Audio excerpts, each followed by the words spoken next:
मैं सज्जन सिंह यादव, सहायक आचार्य इतिहास, राजकीय महाविद्यालय कोटपूतली। प्रिय विद्यार्थियों, बीए पार्ट प्रथम वर्ष इतिहास विषय के विद्यार्थियों हेतु प्राचीन भारतीय इतिहास के अंतर्गत प्रस्तुत वीडियो का विषय है सैंधव सभ्यता में कृषि तथा पशुपालन। देखिए, सैंधव निवासियों के जीवन का जो मुख्य उद्यम था वो कृषि कर्म था। सिंधु घाटी की भूमि अत्यंत उपजाऊ थी। सिंधु तथा उसकी सहायक नदियाँ प्रतिवर्ष उर्वर मिट्टी बहाकर लाती थी, जिनसे पैदावार यहाँ पर काफ़ी अच्छी होती थी। यहाँ के प्रमुख जो खाद्यान्न थे वो गेहूँ और जौ थे। खुदाई में गेहूँ तथा जौ के दाने मिलते हैं। संभवतः सिंधु क्षेत्र में लोग धान की खेती करना नहीं जानते थे। गुजरात क्षेत्र में लोथल तथा रंगपुर के स्थलों से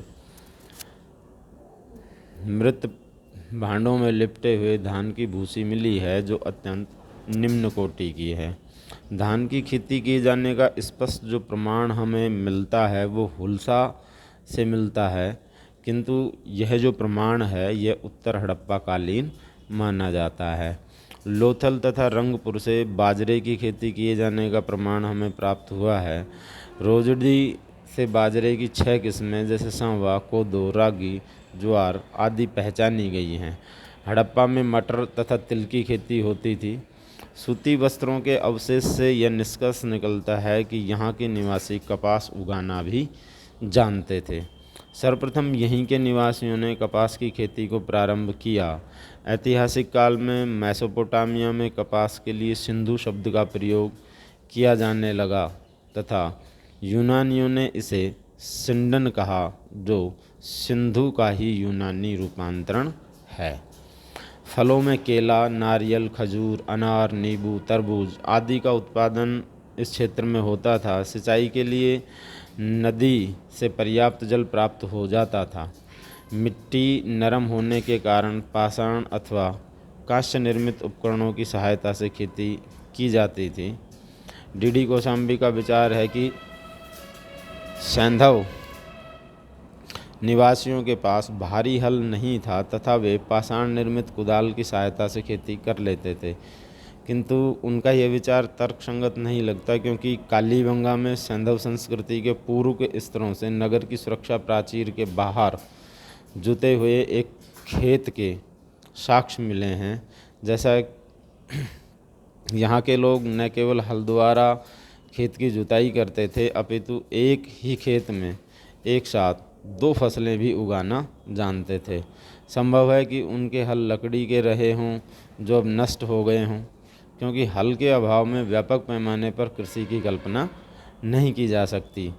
मोहनजोदड़ो से मिट्टी के बने हल का एक प्रारूप तथा बनवाली से मिट्टी के बने हल का पूरा प्रारूप प्राप्त हो चुका है। सिंचाई के लिए बांध तथा नहरें भी बनाई गई होंगी। सैंधव नगरों की समृद्धि को देखते हुए यह निष्कर्ष निकालना स्वाभाविक है कि वहाँ के किसान अपनी आवश्यकता से अधिक अनाज उत्पन्न करते थे तथा अतिरिक्त उत्पादन को नगरों में भेजते थे। सिंधु सभ्यता का व्यापक नगरीकरण अत्यंत उपजाऊ भूमि की पृष्ठभूमि में ही संभव हो सका था। उस समय के कृषक जो थे वो पर्याप्त मात्रा में अन्न का उत्पादन कर न केवल अपनी आवश्यकताओं को पूरा करते थे, बल्कि नगर में रहने वाले विभिन्न शिल्पियों, व्यापारियों और अन्य सामान्य नागरिकों की आवश्यकताओं की भी पूर्ति उनके द्वारा की जाती थी। विभिन्न नगरों में अनाज रखने के लिए अन्नागार बने होते थे। इनमें संभवतः जनता से कर के रूप में वसूल किया गया अनाज रखा जाता था। अन्नागार या कोष्ठागार हड़प्पा संस्कृति के महत्वपूर्ण अंग प्रतीत होते हैं। इनके रखरखाव की व्यवस्था शासन द्वारा की जाती थी। इसके लिए राज्य की ओर से पदाधिकारी एवं कर्मचारी नियुक्त किए जाते होंगे। ये बैंक या खजाने की तरह काम करते होंगे। चूँकि उस समय सिक्कों के प्रचलन का निश्चित प्रमाण प्राप्त नहीं हुआ है, अतः संभव है कि विनिमय अनाज के माध्यम से ही होता रहा हो। मेसोपोटामियन सभ्यता के प्राय सभी नगरों से अन्नागारों के साक्ष्य मिलते हैं, जिनमें से कुछ तो अत्यंत विशाल होते थे। अन्नागारों के पास ही अनाज कूटने के चबूतरे तथा मजदूरों की बस्तियों के अवशेष मिले हैं। इनके अतिरिक्त लोग घरों में अनाज रखने के लिए खत्तियाँ भी बनाते थे। हड़प्पा से भी इस प्रकार की 3 खत्तियाँ हमें प्राप्त होती हैं। कालीबंगा से बड़े आकार के मर्तबान एक के ऊपर एक रखे हुए मिलते हैं। इससे सूचित होता है कि लोग अपने खाने से अधिक, या यूँ कहें कि अपनी आवश्यकता से अधिक अनाज उत्पन्न करते थे तथा भविष्य के लिए अनाज को सुरक्षित भी रखते थे। अनाज को ओखली में कूटकर तथा सिलबट्टे द्वारा पीसकर आटा तैयार किया जाता था। प्राय सभी स्थलों से सिलबट्टे प्राप्त होते हैं। लोथल में एक वृत्ताकार चक्की के 2 पार्ट भी हमें मिले हैं। ऊपर वाले पार्ट में अनाज डालने के लिए एक छिद्र बनाया गया है। कृषि के साथ साथ पशुपालन का विकास भी हुआ। सैंधव मृत भांडों, मोहरों पर की गई चित्रकारी तथा प्राप्त जीवाश्मों के आधार पर हम उनके पालतू पशु पक्षियों के विषय में अनुमान लगा सकते हैं। कुबड़दार बैल का अंकन यहाँ की मोहरों पर बहुतायत से हुआ है।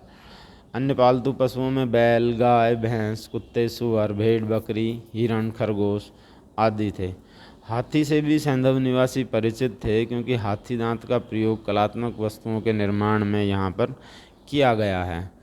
पक्षियों में मुर्गा, बतख, तोता, हंस आदि पाले जाते थे। कुछ पशुओं की धार्मिक मान्यता थी तथा कुछ को मांस प्राप्ति के लिए पाला गया है। ऊँट तथा घोड़े का अंकन मोहरों पर नहीं मिलता है, फिर भी मोहनजोदड़ो, हड़प्पा, कालीबंगा, सुरकोटड़ा के स्थलों से एक कुबड़दार ऊँट का जीवाश्म मिला है। यहाँ तक घोड़े का प्रश्न है। प्रारंभ में ऐसा माना जाता था कि सैंधव लोग इससे परिचित नहीं थे और ये आर्यों का प्रिय पशु था, किंतु लोथल, सुरकोटड़ा, कालीबंगा आदि स्थलों से घोड़े की मृणमूर्तियाँ, अस्थियाँ, जबड़े आदि के अवशेष मिल जाने के बाद अब ये निश्चित हो गया है कि इस पशु से भी सैंधव लोग परिचित थे। लोथल से प्राप्त घोड़े के दूसरे तथा दायां ऊपरी चौघड़ के दांत तो बिल्कुल आधुनिक पालतू घोड़े के दांतों जैसे हैं। बीबी लाल ने कालीबंगा के उत्खनन से घोड़े के अवशेष मिलने की सूचना दी है। अतः अब हम ये नहीं कह सकते कि घोड़े का अस्तित्व आर्य सभ्यता में ही था और सैंधव सभ्यता के लोग इससे परिचित नहीं थे। नेस्दी नामक नगर जो था वो पशुपालकों का एक प्रमुख केंद्र इस समय रहा है। प्रस्तुत वीडियो में इतना ही। धन्यवाद।